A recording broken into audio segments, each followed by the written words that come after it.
In steps 6 and 7, we now begin probably the scariest and yet the most beautiful process of recovery of life.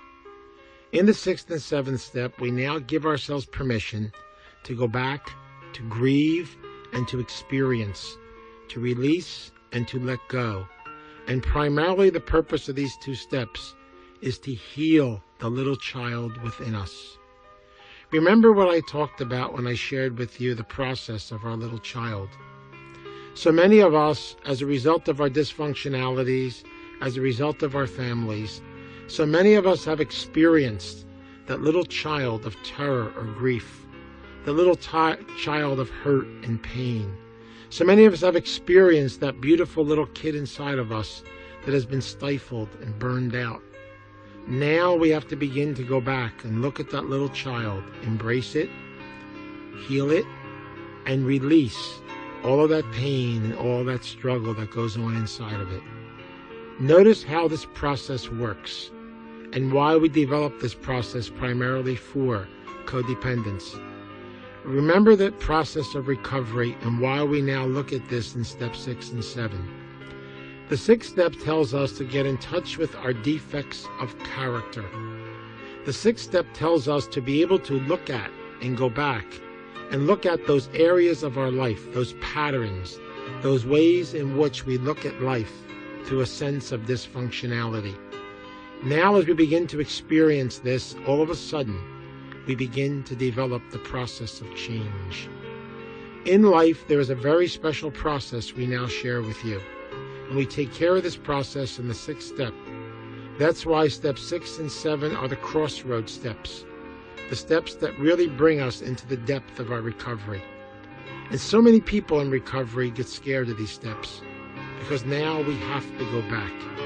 Now we have to heal. But notice how the philosophy works.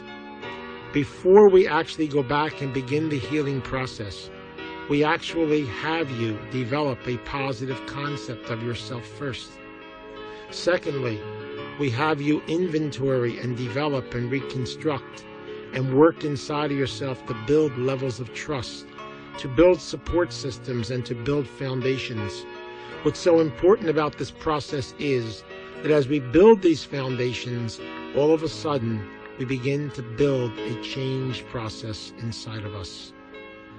In each of our lives, each of us must experience every day the most beautiful process of life. It's called the grief, loss, separation process. No matter who you are, you always experience it. It is the key, it is the most beautiful part of life. You see, as you begin to experience any growth process in life, try to understand that we are always in change. We are always growing. We're always in flux. What that means is that part of us every day is dying, and part of us every day is being born. There is a beautiful philosophy to the 6th and 7th step, and that philosophy is called the death-life philosophy. Now, it's amazing when we look at ourselves, and we look at ourselves as human beings especially. There's one thing that is definite about each and every one of us, the moment we come into this world and the moment that we are born. It is definite that each of us one day will die. That is a reality. That is real. And so many of us are scared to death of the most basic reality of life. The one thing we spend our whole entire life trying to avoid is the reality of our death. And yet, what does nature, what does the higher power, what does the universe, what does energy teach us day in and day out? By the experiences and the aspects of life. Realize that tomorrow is not yet here. And yesterday, guess what? It's over. It's a death process. You will never experience yesterday again. It has ended. It's historical, it's part of us, but it has come to an end.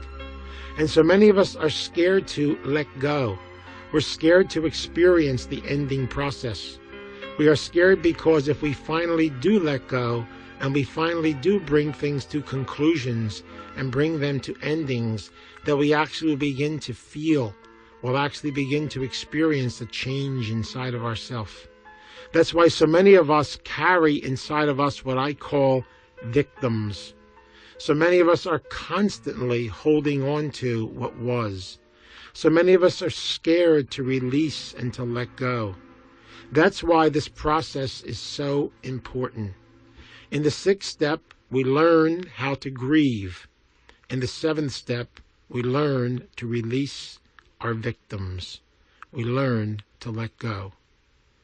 As we engage in the grieving process, try to understand how important it is now for us to continue to work on the inventory process in our life. Inventory is part of life. Inventory is learning and growing. And so now, in the process of recovery, we now take the time to go back and to examine and look at our families as they truly were. The difference is we are now going to be able to experience and do this with support and with a support system. We are not going to do it alone. As we begin this process also, we are now going to begin to experience beginning to develop a change in our life. As you begin in the 6th step to look at the grieving process, remember that it is a process, and each of us will take part in it to the level that we are ready to. That's why you can't force this step, and you can't do it magically. It's going to take a lot of time. Also, try to understand as you begin to work on this process of recovery, that as you begin to experience the grieving process, what are you doing? You are basically giving yourself permission to go through and experience the parts of life that we constantly deny. You see, death and life, death and birth are part of who we are. Every time you bring something to an end, every time you give yourself permission to bring something to a conclusion, what you do is you actually give yourself permission to let something new inside of you be born. We are always being born, and we are always dying. And that is the gift. That is the most beautiful part of what life is all about. As we now go back and we look at our shortcomings, our defects of character, as we now go back and look at our lives, we realize that there is a negative part of me. And now what I must do is examine that negative part, face it, embrace it, and heal it. There's an old theory I'd like to share with you at this point as we begin the grief loss process, and it's very simple. When you look at yourself as a human being, visualize yourself as a 50-50 process. Here's an analogy. When you go outside and you get into your car, you normally have inside of your car a battery, providing no one's helped themselves to it. But the reality is very simple. If you look at a battery in a car, a battery is 50% negative and 50% positive. That means if your battery is balanced, 50-50, your battery has total energy, complete energy. Isn't that amazing? You see, it takes the negative and the positive in balance to create harmony and to create energy.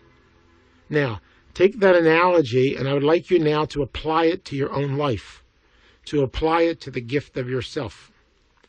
Deep down inside of each and every one of us, there is 50% of us that is negative and 50% that is positive. Now, if you are a good, healthy human being, and you have balance and you have energy in your life, it means that your negative and positive self is in balance.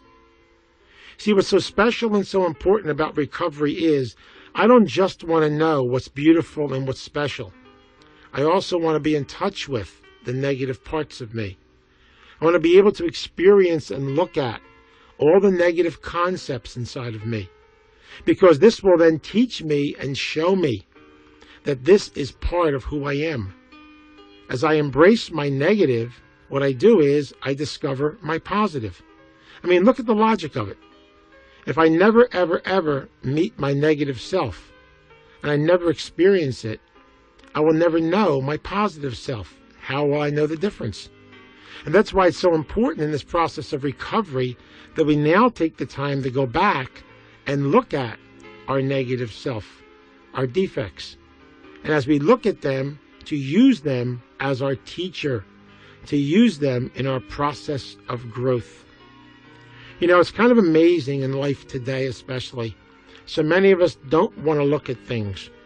So many of us want to run away. So many of us want to avoid. And so many of us want to deny. The 6th and 7th step says no more. Let's go back. Let's look at it. Let's embrace it. Let's grieve it. Let's feel the sadness. Let's cry. Let's go through the process of change. And let's begin to grow. Now, there are ways of doing this, very concrete ways. In the program, again, they tell us in the wisdom of the program to use the writing technique. Now, it's kind of amazing in steps 4 through 9, they tell us to do a lot of writing.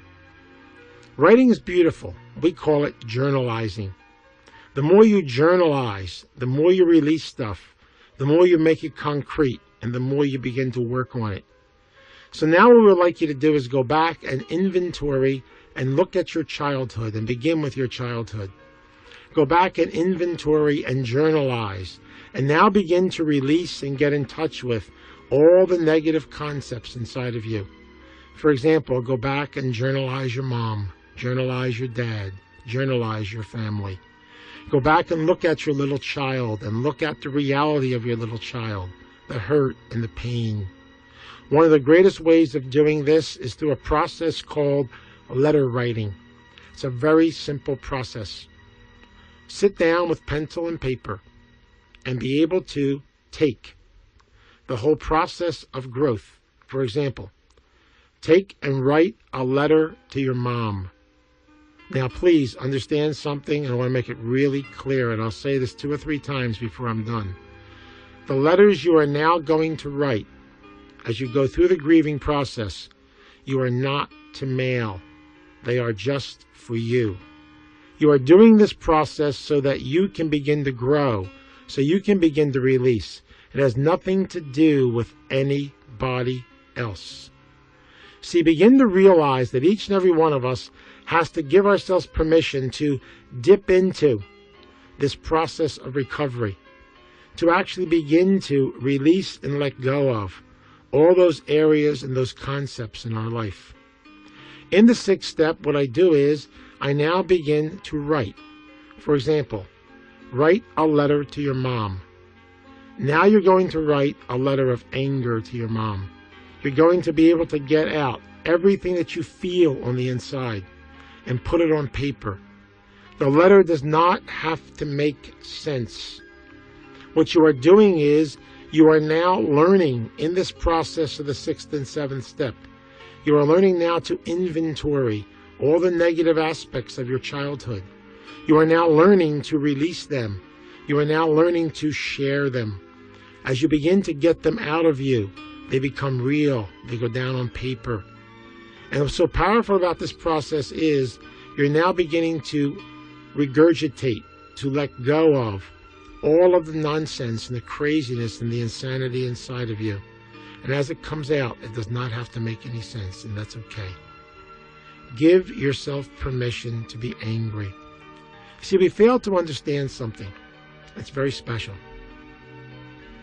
It's okay to be angry at people and still love them. In the 6th and 7th step, you now may want to look at your family genealogy or your family history and go back and look at it. And write these letters to your mom and to your dad. Write letters to the environment and the issues that went on in your life. The issues could be incest. The issues could be being molested. The issues could be being deprived. The issues could be all types of things. But you must give yourself permission to begin to look at each and every one of these issues and now begin to journalize them, to write them, to get them out of you.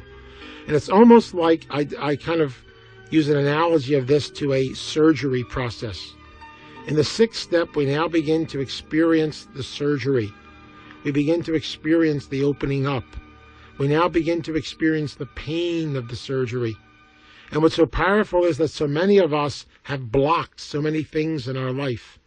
And as we now start to release them and let go of them, as we now begin to look at them, we begin to realize that these are part of me. These are my feelings.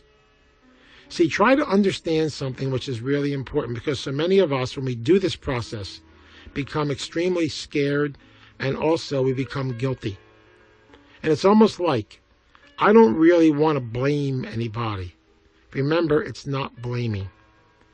As a child growing up, try to understand a couple of basic things. As a child growing up, you experience what we call perceptions. Now, the word perception is extremely important. Each and every one of us has a perception of our mom, a perception of our dad, our perception of situations, a perception of our environment, a perception of the way in which we were raised, a perception of the people around us, a perception of our peers. These are perceptions. Does that mean they are true? It's not important. Whatever my perceptions are mine. When I look at life, I look at it through my perceptions. For example, as a counselor, if I was doing therapy with 2 or 3 members of a family, let's say I have 3 different brothers and sisters. As I begin to talk to each one of them individually, and I have them describe their families, guess what? If there are 3 of them, they will describe 3 totally different families to me, because each of them will perceive the family in a different way. If you have 3 children, each of your children will view you, view your environment, and view the situation around you differently, because each of them is a unique individual and each has their own perception. You have your perceptions of your family. You have your perceptions of situations inside of you. What's so scary about it is that they are your perceptions, and you must heal your perceptions. For example, we can have a child that feels like he's been molested. We can have a child who has experienced the concept of incest. Now, that child may go to its mother and say, and talk to its mother about the issue of the father molesting it as an adult now. And the mother may say, no, it never happened, because the mother does not want to see that it happened. I might go to my brothers and sisters, they may tell me that I'm crazy too. But in reality, I'm not crazy, because inside of me, somehow in some way, I feel violated and I feel molested. And so therefore, that's something inside of me that I have to heal. I have to release. It's mine. And that's why it's so important in the grief loss separation process that I give myself permission to address these issues.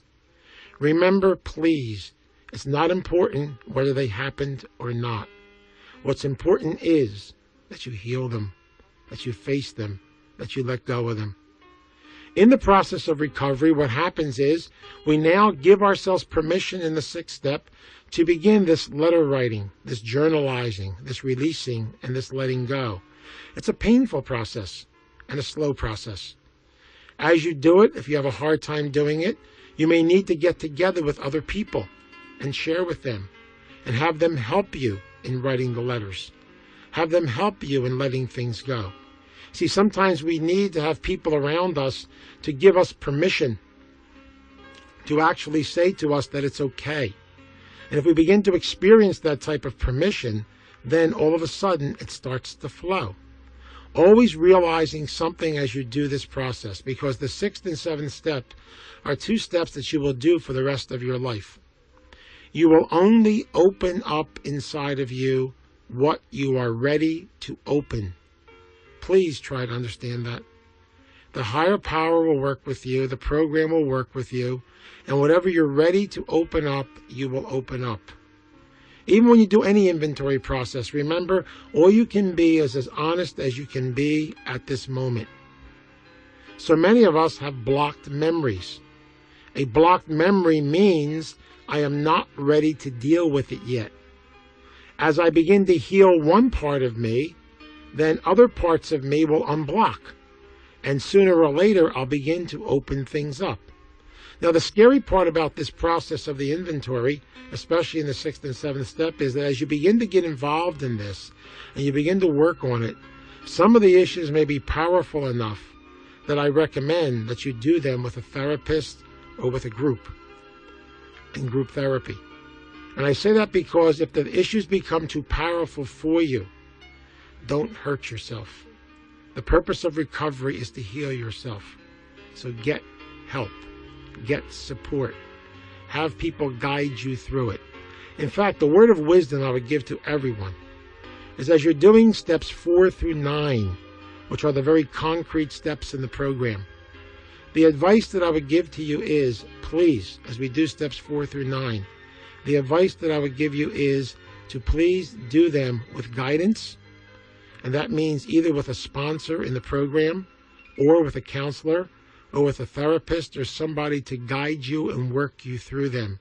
Because as we begin to work these steps at this level, we are now beginning to go into some very deep feelings and some very deep areas in our life.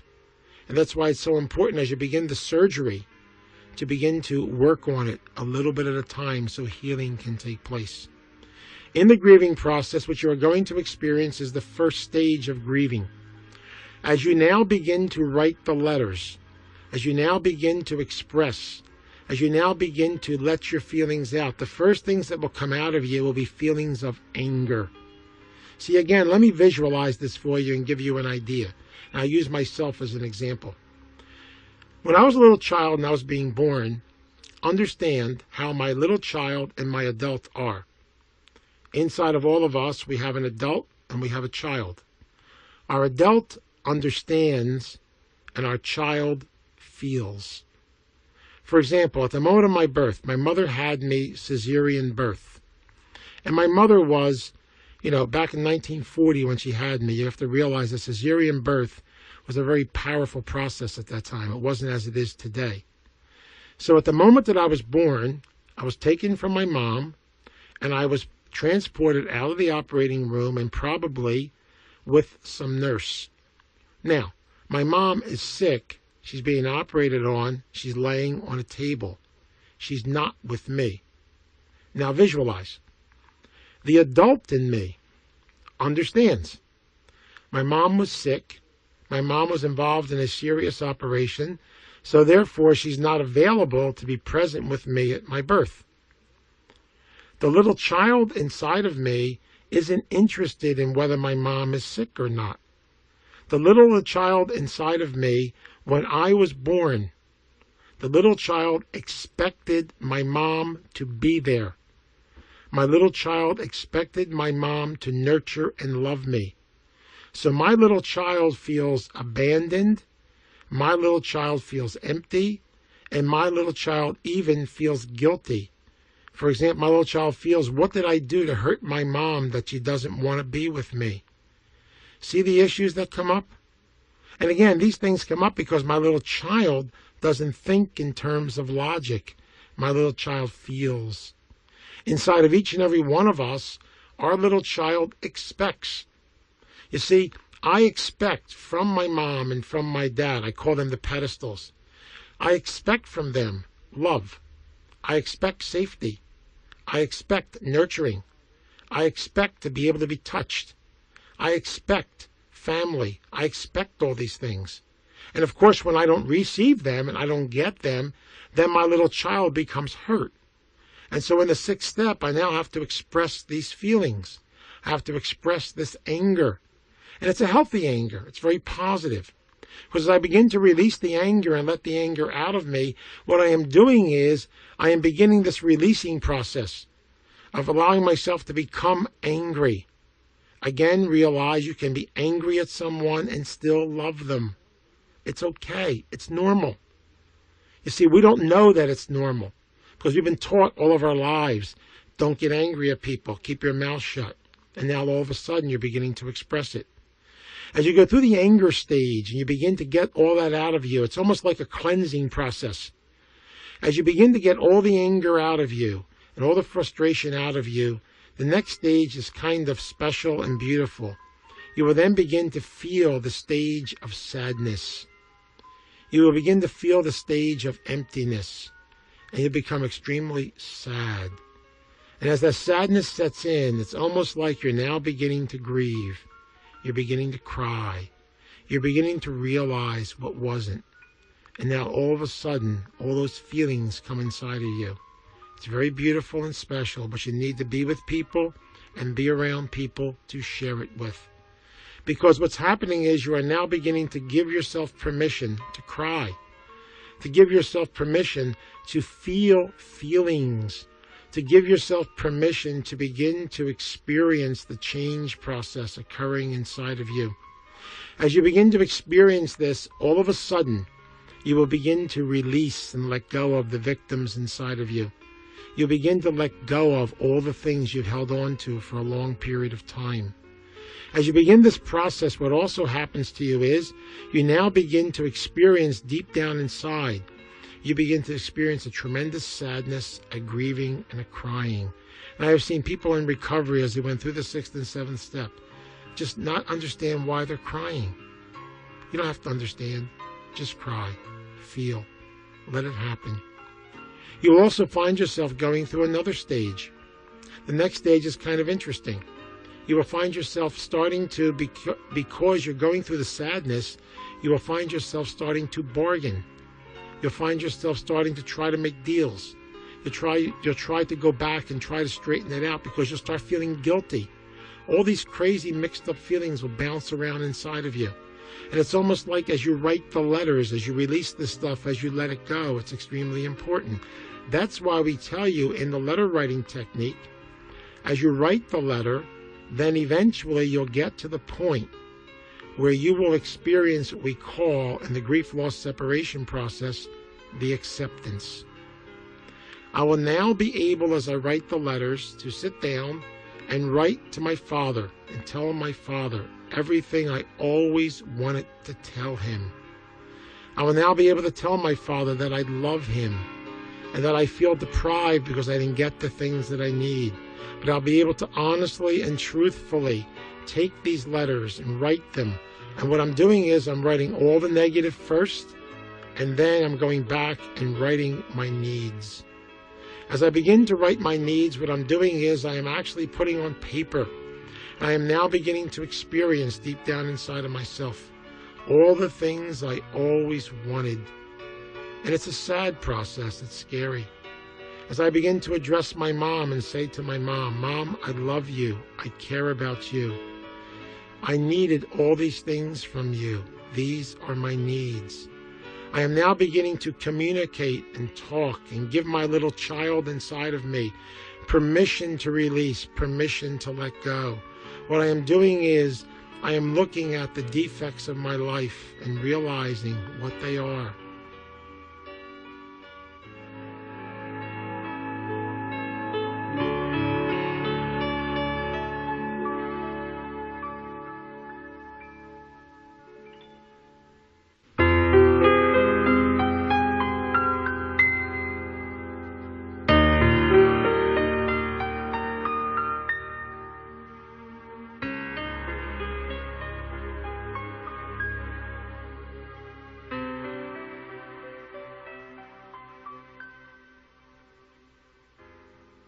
What's so beautiful about the grief loss separation process is that you actually begin to experience the death process. You know as well as I that everything in our life, even our addictions, even our negative situations, there comes a point we have to give them permission to die. And as you give them permission to die, it means that you have to begin to let them go. Letting go is a real scary process. Because for many of us realize that these situations, that all these situations in our life that we're talking about have been part of us for such a long period of time. And now we have to begin to give ourselves permission to say goodbye to them, to let them go, to begin to experience a new concept of ourself. The grieving process is a very special process. Please, when you are ready, give yourself permission to experience it.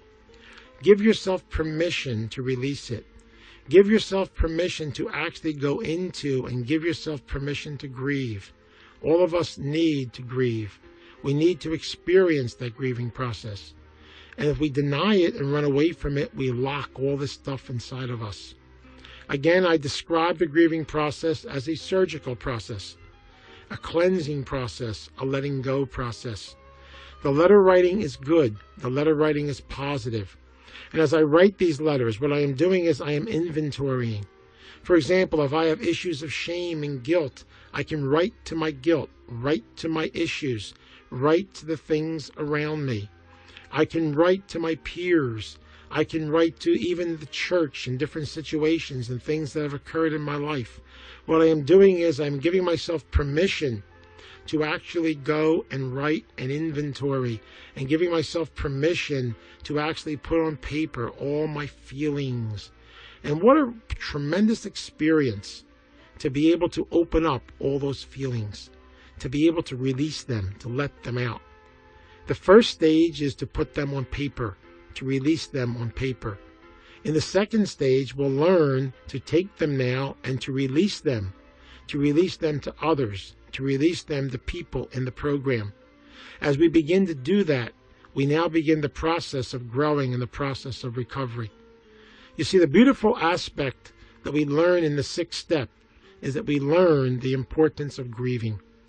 Remember what I said back in the beginning. The grieving process is the most fundamental, basic process of life. Life is an evolution. It's an evolution from birth to death. Everything we do in life has an ending. Even the situations of our past, our histories, we have to bring them to conclusion and bring them to an end. When you allow them to end, they then become your history. You refer to them and you learn from them. They become your teachers. But in reality, they are now your history. And that's why it's so important and so powerful to give yourself permission to be able to grieve. It's hard. It's not easy. Each of us has to go through this in the course of life. The more we experience the grieving process, the more we will now begin to get ourselves ready to begin the releasing process. In the seventh step, we now begin the process of releasing our victims, the process of beginning to let go. In the seventh step, we actually take ourselves through an orientation and take ourselves through a process of being able to share our letters, share the things inside of us, and to bring ourselves into different stages of growth. And we'll experience that as we go into the seventh step. In the sixth step, we experience this beautiful concept of grief, this beautiful concept of sadness.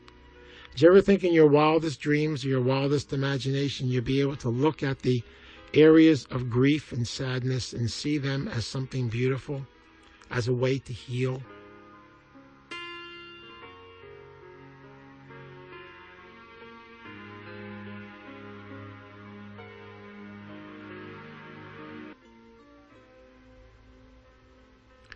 In this step, we now begin the process of learning to release our victims. In the seventh step, it tells us to humbly ask God to remove our shortcomings. In this step, one of the things that we learn in a very special way is that all of us have our victims. Victims are people that we blame for what's going on in our life. Remember, as we look back on our past and we look at our dysfunctionalities, try to understand something. That each of us has created in our life victims. Victims are simply people to blame. They are basically that. You see, I can spend my whole entire life blaming my parents, blaming my family, blaming my environment, blaming the mayor, blaming the government. And I can spend my whole entire life avoiding dealing with myself. In releasing victims, what happens is we basically have to take part in the process of identifying our victims and now giving ourselves permission to say so long to them. Victims are convenient. And for many of us, throughout our lives, we have lived our lives in anger and frustration. We have beaten ourselves half to death. And what we have done is we have blamed somebody else for it. It's my ex-husband. It's my children. It's my environment. It's what my neighbors have done to me. And so many of us become old and grouchy. So many of us look at life again through those negative glasses. And the bottom line is real simple. So many of us do not want to look at who we are and to look at the reality of ourselves. In the 7th step, we learn, as we have now written our letters, as we have now begun the grieving process, we learn now how to release, we learn how to let go, and we learn how to put our victims to rest. You see, in reality, there is only one victim, and that victim is you. Whether you realize it or not, the one person that we have hurt the most, the one person that we have basically victimized the most, is ourselves. What we have done to ourselves over the course of our lives is by creating victims, we literally have done an injustice to ourselves. And now it's time to let go of them. What's so beautiful about letting go of the victims is that no longer do you need to look at somebody else. Now you can look at yourself, because you can accept the responsibility and the beauty for your own personal life. You can look at and develop inside of yourself the beautiful concept of you. In the 7th step, in releasing victims, we give you some techniques and some directions to work in releasing them. First of all, in the 6th step, we have learned to write letters. We have learned now to begin the process of letting those letters go. One of the ways that I advise people to release victims is through a process called cemetery therapy. It's a very simple process. And I use the word cemetery primarily because cemeteries are very interesting places. Cemeteries are ending places. There's something very concrete and something very definite about a cemetery. One of the best places to meditate and to release your victims is in the cemetery. Take your letters. Take the things that have happened to you in the course of your life. Take all the things you have now journalized and written about. And what you will do is get together with people in the program, with your recovery family. Remember what I said. Don't mail these letters and don't try to go back and confront your family with them. Take them and go with some friends and go to a local cemetery. At the cemetery, together, read the letters, share them, say goodbye to them, read them out loud, share them with other people. Let other people listen to them. And as you release them and let go of them, what you are doing is you are giving yourself permission to finally say goodbye. You're giving yourself the credit for being able to release and let go. Then take the letters and burn them. Take the letters and basically bury them. And finally, you have a resting place for them. One of the things I always advise people to do, because what I realize for all of us, especially as recovering people, that we need things that are very concrete. We need things that we can look at. I've told people that you can actually, in your backyard, in your house, create what I call a recovery cemetery. A place to let go of all of your garbage. A place to release it. And every time you begin to experience these negative feelings inside of you, what you can do is you can write letters to your feelings. Get rid of them. And then read them to somebody. Share them with your sponsor or somebody in the program. Then take them out to your little cemetery and bury them. And what's so neat is that every once in a while, remember, they're part of you. So you can go out to that little cemetery and you can look at them. And there are markers and memorials and things of what has happened to us in the course of our life. They are basically things that show us who we are and what we're all about. So what's so beautiful and special about this process is that I really give myself permission to release and let go of them. Now again, I want you to understand something. That some of our victims we are not ready to release yet. Even though you might go to the level of writing letters. You may find that, and some of us want magic, remember that. You may find that as you write the letters, you still haven't let go of the things that are going on inside of you. And that's why in the releasing process, we usually tell people that there are stages of this process. Remember, what we're talking about is a process of recovery that's going to be ongoing throughout your life. For example, I might open up memories of my childhood, deal with them, release them, and say goodbye to them. Then later on, as I go through different situations in my life, those memories might be reactivated. When they are reactivated, they may come out even stronger. More things inside of me may come out. At that moment, I am now ready to look at more things, so I will release them and let go of them. And it's so nice to have ways and directions to do this. What's also beautiful about this process is that as we begin to do this, we begin to open up the little person inside of me. And as my child begins to heal, what am I doing? I am building a relationship with myself. Remember the adult and the child that I talked about? In recovery, we actually learn, it's a real beautiful process, to have our little child and our adult converse and be part of each other. See, our little child needs to be able to have an adult to work things through with. And I almost visualize it as having two people inside of you. This is not sick. As you have two people inside of you, you've got your little kid and you've got your adult. They're very beautiful people. But after a while, as you become healthy, you learn to converse with each other and talk with each other and spend time with each other. For example, let's say I invite a friend of mine out to dinner. And I arrive at 5 o'clock and we're supposed to meet, and I wait, and it's now 5:45 and my friend has not shown up. By 5:45, my little child is getting extremely angry, extremely upset. My little child's going through a lot of changes. So what I have to do is, my adult gives my little child permission to throw its tantrum, to go a little bit berserk, to go a little crazy, to get angry, to go through 1,000 changes.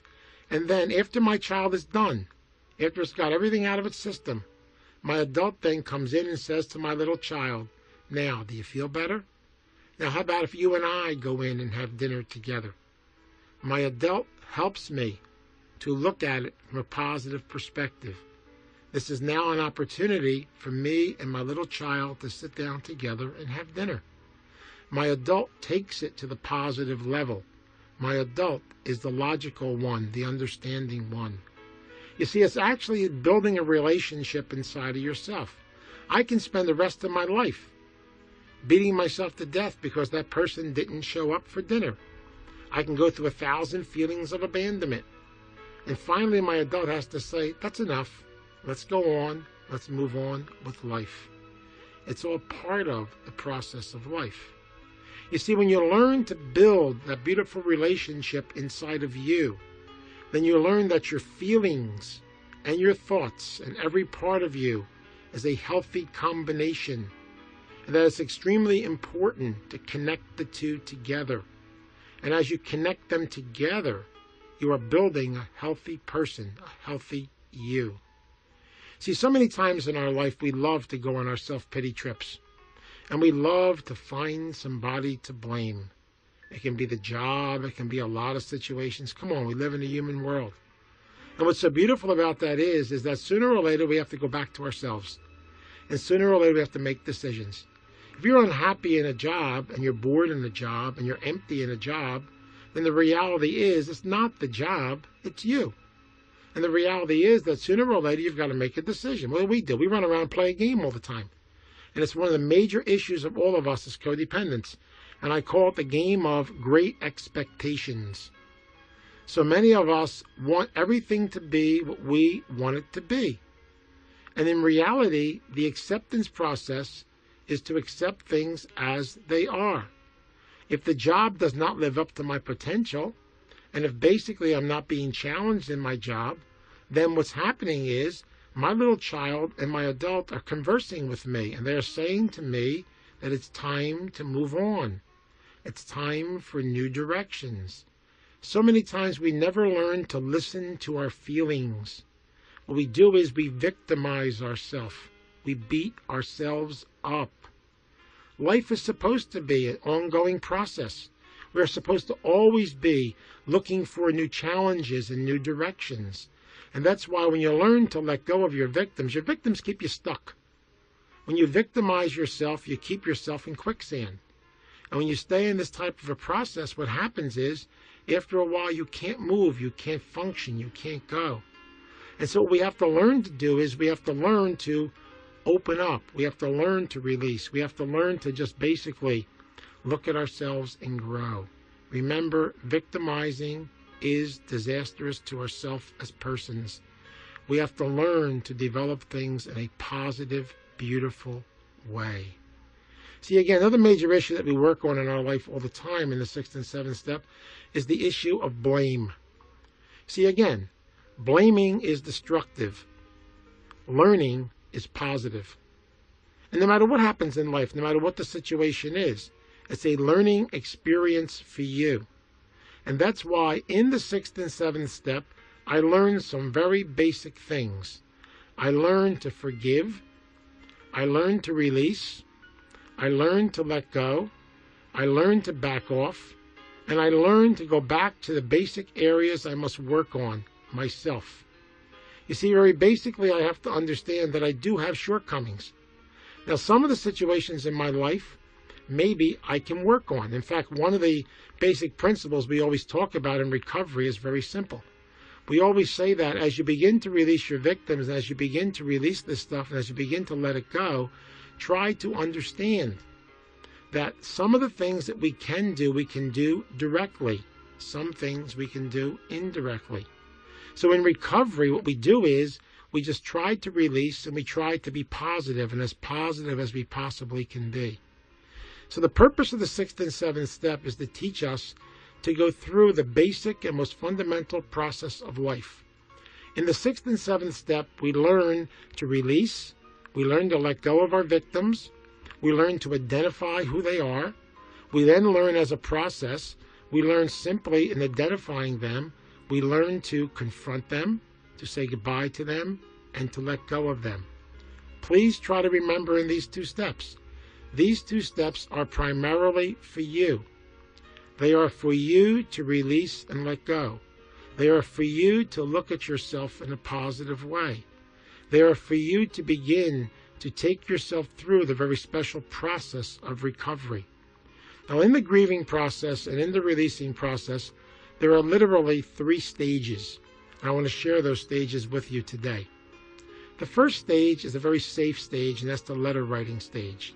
Now, again, I recommend this stage for people that basically are working the 12-step program simply on their own.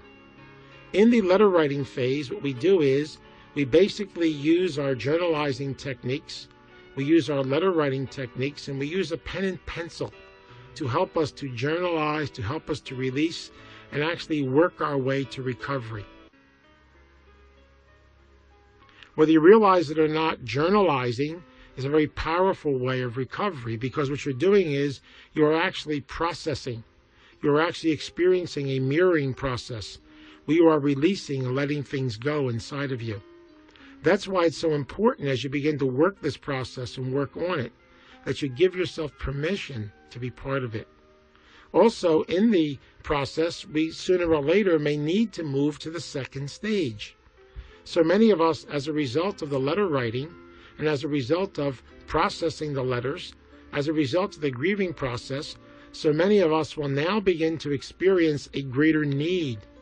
And it's almost like it's based on the depth of recovery that you want to go to. For many of us in that next stage of recovery, so many of us now need to move into what we call the rage stage.